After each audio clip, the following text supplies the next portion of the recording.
Aneka rupa dedaunan di Nusantara bisa diolah menjadi beragam hidangan loh. Nggak cuma menambah aroma aja, fams, tapi dedaunan ini bisa dipakai sebagai pembungkus makanan. Khasiatnya juga luar biasa untuk kesehatan. Misalnya, kuliner dari Cirebon yang dibungkus pakai daun jati ini. Kalian pasti tahu dong ini hidangan apa? Hihihi. Bahkan ada juga daun yang dipakai dalam fashion yang ramah lingkungan, fams.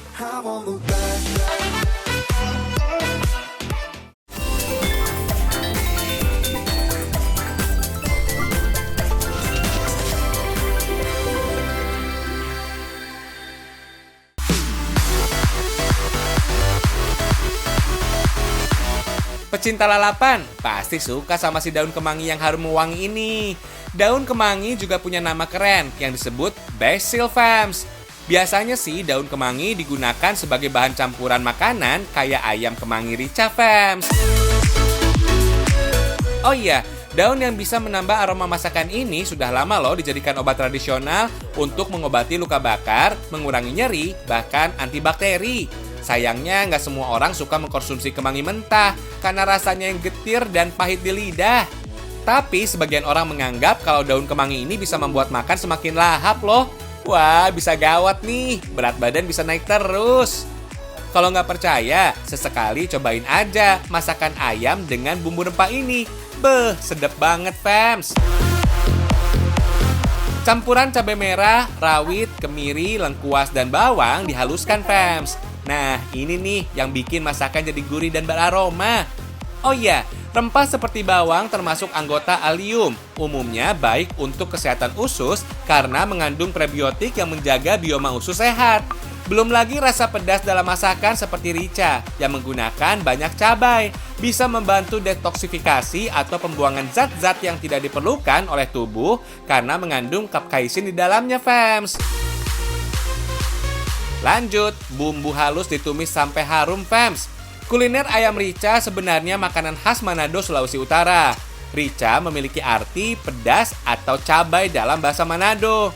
Bumbu dan cara masak rica bisa saja berbeda di berbagai daerah. Tapi yang paling penting sih, kuliner rica harus bercita rasa pedas, fams. Seperti yang kita buat ini misalnya. Bumbu rica kita masak dulu sampai benar-benar matang. Jangan lupa sentuhan akhir beri daun kemangi, fams. Setelah matang, sisihkan deh. Kemudian goreng ayam sampai berwarna kecoklatan. Sebelumnya, ayam ini sudah diungkep terlebih dulu ya. Jadi gorengnya nggak terlalu lama, fams. Tapi fams, ada juga loh yang memasak ayam rica dengan mencampurkan potongan ayam mentah ke dalam bumbu sampai matang. Pokoknya terserah kalian aja deh mau masak dengan cara yang mana. Mau gimana caranya, bebas, fams. Intinya, rica memiliki cita rasa masakan yang pedas. Catat ya. Hihihi. Kalau ayam sudah matang, tinggal kita tuang aja bumbu rica tadi di atasnya, fams. Widih, bikin lapar, fams.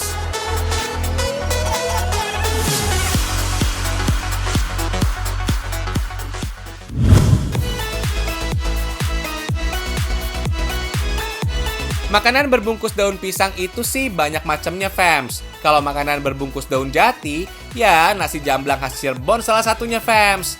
Kuliner nasi jamblang sebenarnya mirip seperti nasi campur atau nasi rames ya.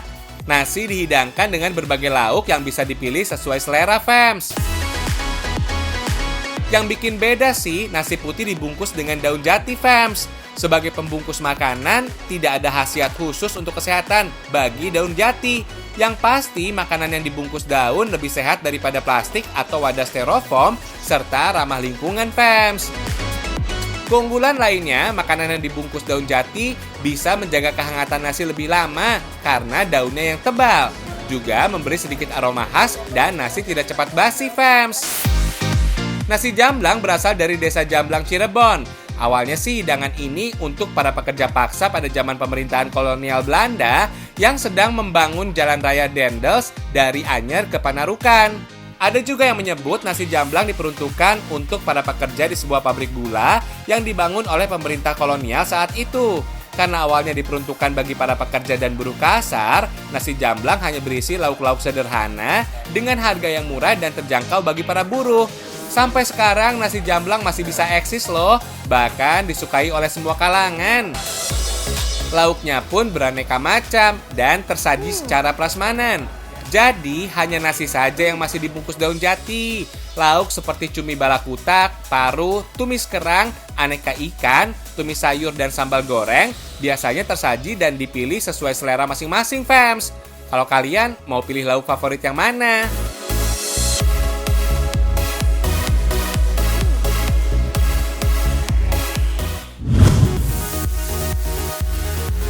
Dedaunan sebagai pembungkus sudah, sebagai pelengkap dan penambah rasa masakan juga sudah. Nah, ini nih ada daun singkong andalan kuliner tradisional dari Cirebon, namanya docang, fams. Sekilas kuliner ini mirip dengan lontong sayur. Isiannya ada lontong, toge, daun singkong, dan kelapa parut yang ditambah dengan bumbu merah. Kemudian disiram dengan kuah dage atau oncom yang panas. Nama docang katanya berasal dari kata do atau bodo yang berarti baceman dage atau oncom. Sedangkan cang berasal dari kacang hijau yang berubah jadi toge. Itulah makanya toge dan oncom jadi komponen utama dalam kuliner ini, fams. Kuliner ini bisa kalian temukan pagi hari oleh pedagang kaki lima di kota Cirebon. Iya, fams, sajian ini juga biasa disantap sebagai menu sarapan warga Cirebon. Wah, mantep nih. Sejuknya suasana pagi sambil menikmati docang hangat. Rasa kuahnya ringan tapi tetap gurih kok, fams. Meski kelihatannya merah banget, aslinya nggak terlalu pedas kok, fams. Katanya kuliner ini sudah ada sejak zaman Wali Songo yang menyebarkan agama Islam di Cirebon, fams. Menurut cerita yang beredar di masyarakat, ada seorang pangeran bernama Rengganis yang tidak suka dengan kehadiran para Wali Songo. Ia kemudian berniat meracuni para wali dengan menyajikan masakan docang ini deh. Bukannya teracuni, para wali songo malah terlihat lahap menikmatinya. Dari situlah kuliner ini kemudian menyebar dan dikenal sebagai kuliner khas Cirebon.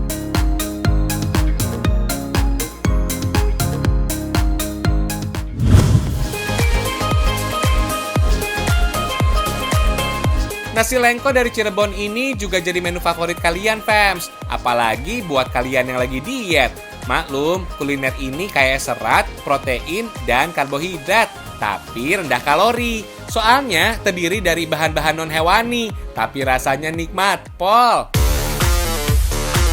Nasi lengko secara umum memiliki cita rasa yang manis dan gurih. Berasal dari saus kacang, juga kecap manis. Penamaan nasi lengko memiliki beberapa versi, fams. Ada yang menyebut nama lengko berasal dari kata lekoh alias kental. Mungkin karena penggunaan saus kacangnya yang kental ya. Ada juga pedagang yang menyebut kata lengko dari singkatan lengkap dan ekonomis. Bahkan ada juga yang bilang nama lengko berasal dari bahasa Jawa yang artinya langka alias jarang. Maklum aja sih, lengko berisi sedikit lauk pauk dengan isian yang sangat sederhana. Nasi lengko dijual dengan harga yang sangat terjangkau dan cocok dikonsumsi oleh semua kalangan. Kalau berkunjung ke Cirebon, wajib ya mencicipi nasi lengko ini, fams. Nggak perlu jauh-jauh ke Cirebon untuk mencicipinya. Kalian juga bisa kok menikmati nasi lengko dari rumah, fams. Catat bahan-bahannya ya. Untuk sayuran yang dipakai, siapkan toge dan mentimun, fams. Tambahannya ada tahu dan tempe. Untuk bumbunya sih cukup kacang tanah goreng, bawang, dan cabai yang diulek sampai halus, fams. Nasi lengko dengan isian yang sederhana ini sebenarnya menu kreasi masyarakat Cirebon saat menyiasati krisis dan kondisi kekurangan pangan pasca kemerdekaan, fams. Jadi dulu nasi lengko ini sebenarnya makanan yang dikonsumsi rakyat biasa. Cita rasa saus kacang bisa menentukan kelezatan setiap olahan nasi lengko yang dibuat loh. Bumbu yang sudah matang kita sisihkan, fams. Lanjut potong-potong daun kucai yang wajib ada di setiap nasi lengko. Selain sebagai pelengkap, kucai juga bisa menambah aroma pada nasi lengko, fams. Tanaman dari keluarga bawang-bawangan ini katanya sih berkhasiat melawan sel kanker, fams. Untuk toge cukup dicelupkan ke dalam air panas sampai teksturnya sedikit layu. Terus goreng tempe dan tahu. Lanjut dipotong kecil-kecil, fams. Nah, semua komponen nasi lengko sudah siap nih. Tinggal sajikan bersama sepiring nasi hangat. Lalu beri topping dan siram dengan saus kacang. Jangan lupa taburi dengan bawang goreng dan kecap manis. Widih, mantap. Gimana, fams? Mudah, murah, dan enak banget loh pastinya. Selamat mencoba ya.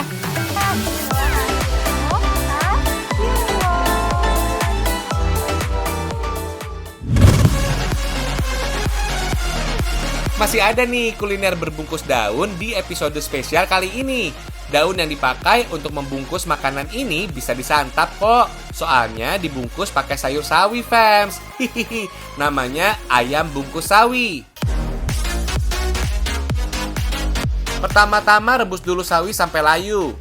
Bawang putih dan bombay cincang, wortel dan juga daun bawang kita campurkan dalam daging cincang, fams.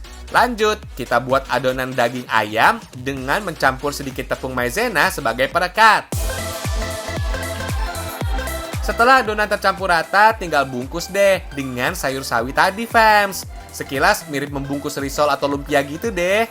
Hidangan ini, fams, bisa jadi ide olahan ayam selain digoreng atau dibakar. Apalagi olahan daging ayam ini terdapat campuran yang menyehatkan. Istimewa ya. Sekarang kita masak bumbu dengan paprika dan bawang bombay yang ditumis sampai harum, fams. Kemudian masukkan saus bolognese dan krim. Masak supaya terasa lebih gurih. Tinggal bumbui deh sesuai selera, fams. Sajian ini juga aman dan sehat untuk anak-anak, fams. Meski tampilannya merah, saus bolognese ini rasanya nggak pedas kok.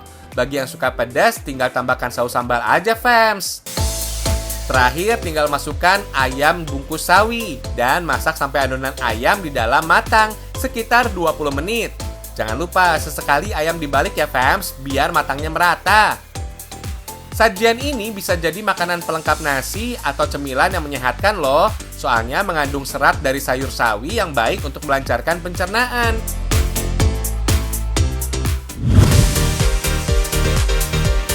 Berikutnya ada kudapan manis berbungkus daun pisang nih, fams. Namanya botok roti khas Cirebon. Botok yang ini beda dengan botok orang Jawa yang berbahan ampas atau bungkil kelapa. Botok ini berbahan utama roti, santan, dan gula, fams. Dinamakan botok kemungkinan karena asalnya dari Jawa yang identik dibungkus dengan daun pisang, kemudian dikukus seperti pepes, fams. Diperkirakan kuliner ini sudah ada sejak tahun 1800-an yang terinspirasi dari makanan barat dengan roti. Tapi tetap memiliki ciri khas Nusantara dengan penambahan santan.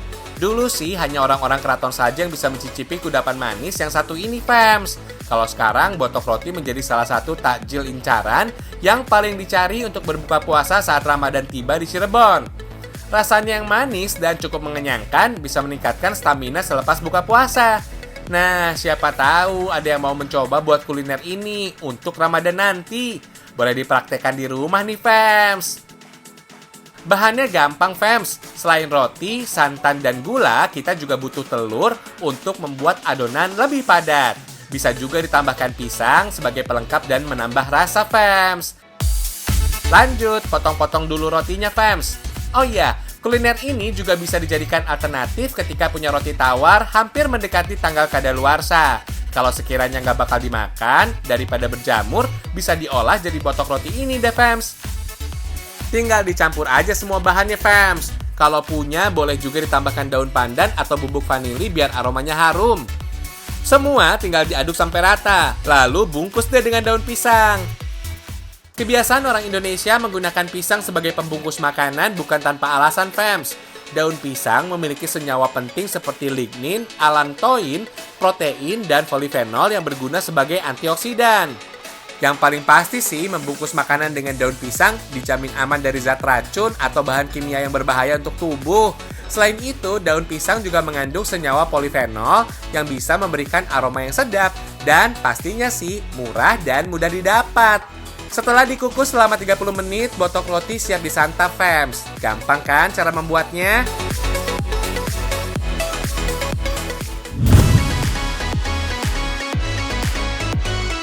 Yang nggak boleh terlewatkan kalau mampir ke Cirebon adalah menyantap es cuing ini, fams. Sajian ini juga favorit disantap saat bulan puasa tiba. Tapi sekarang udah bisa kok ditemui di hari biasa. Es ini terdiri dari cuing atau cincau yang terbuat dari daun cincau hijau.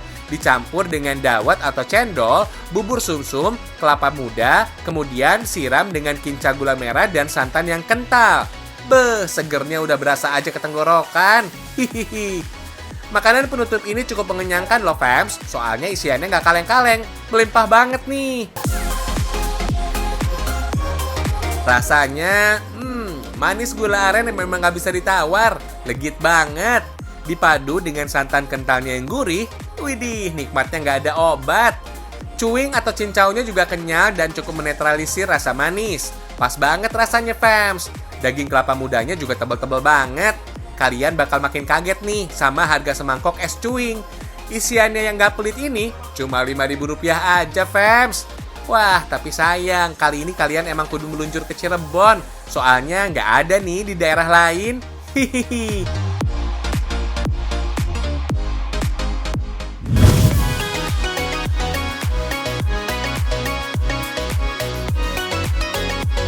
Siapa sangka daun bisa menjadi motif dan pewarna alami untuk kain kayak begini. Cantik-cantik banget, fams. Semua produk kerajinan kain, selendang, dan kaos bermotif ini terbentuk dari penggunaan daun alami, fams. Bukan hasil cetak atau print dengan mesin ya. Kerajinan ini disebut dengan kain batik eco-print, fams. Ide ini muncul guna memanfaatkan potensi alam yang tentunya lebih ramah lingkungan. Soalnya, industri kain pewarna kimia cukup besar menyumbangkan sejumlah limbah, fams. Sesuai namanya, eco-print berasal dari kata eco, asal kata ekosistem atau alam, dan print yang artinya mencetak. Jadi, kain dicetak motif dengan menggunakan bahan-bahan alami yang terdapat di alam sekitar kita, fams. Misalnya, sampah daun kering atau dedaunan yang jatuh. Kalau mau mewarnai kain, bisa juga dengan pewarna alami seperti kulit kayu secang yang menghasilkan warna merah, fams. Gak percaya kan kalau dedaunan bisa menghasilkan motif dan warna alami yang cantik kayak gini? Langsung kita lihat aja deh prosesnya. Pertama-tama kita harus menyiapkan kain polos berwarna putih. Kalau ingin memberikan warna dasar pada kain, bisa direndam dulu dengan air secang, sehingga kain menjadi warna agak kemerahan. Kemudian kita susun dedaunan di atas kain, fams. Kain harus dalam keadaan setengah basah ya. Dedaunan ini nantinya bisa membentuk motif daun seperti aslinya, fams. Selain itu juga bisa memunculkan warna sesuai karakter warna daun. Misalnya kita gunakan daun lanang yang memberikan warna kuning alami, atau daun jati yang memberikan warna merah, fams. Daun bisa disusun secara acak atau boleh disusun rapi membentuk pola sesuai keinginan. Setelah daun disusun rapi, kemudian lipat kain dan lapisi bagian luarnya dengan plastik, fams. Lanjut, gulung rapi kain yang terbungkus ini. Ikat yang kencang dengan tali supaya daun di dalamnya juga nggak geser-geser, fams. Selanjutnya adalah proses pengukusan gulungan kain tadi selama minimal 30 menit sampai 2 jam lamanya, agar warna dasar daun keluar, fams. Lama pengukusan juga menentukan kepekatan warna motif daun. Semakin lama dikukus, maka warna yang dihasilkan bisa makin pekat, fams. Nah, kali ini kita coba mengukusnya hanya selama 30 menit saja ya. Setelah proses pengukusan sih, baiknya kain didiamkan dulu selama 3 hari, fams. Kira-kira hasilnya warna pada motifnya bisa lebih pekat. Motif daun lain memang kurang menonjol. Pokoknya memang butuh proses pengukusan warna lebih lama lagi supaya hasilnya maksimal, fams.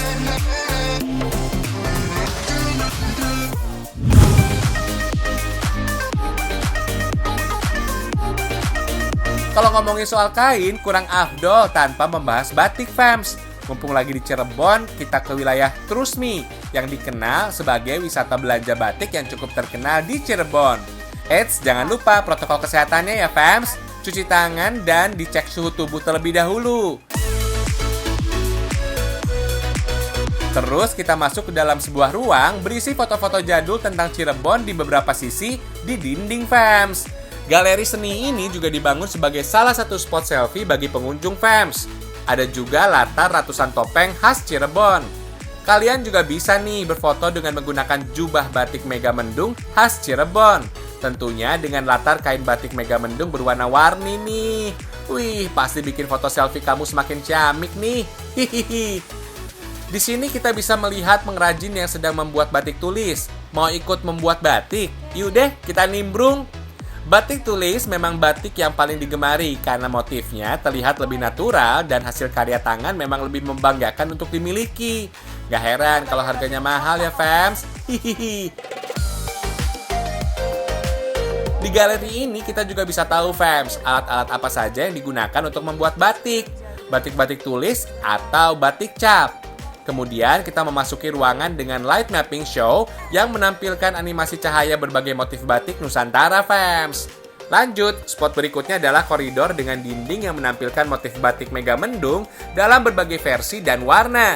Wih, cantik banget. Pokoknya setiap sudut koridor di sini bisa memanjakan mata dengan kerajinan dan kesenian dari Cirebon.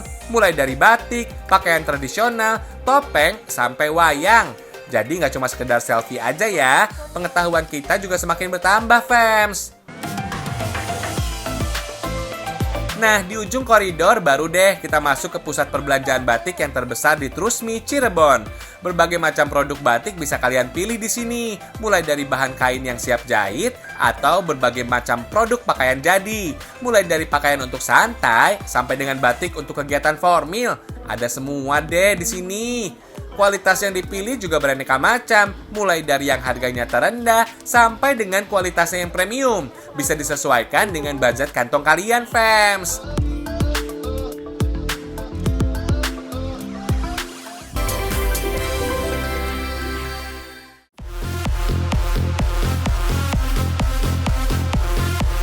Setelah melihat tayangan ini, kalian makin percaya kalau nikmat Tuhan sungguh luar biasa. Buktinya, daun saja bisa dibuat berbagai variasi. Istimewa ya. Ragam Indonesia, satu Indonesianya, berjuta kekayaannya. Sampai jumpa.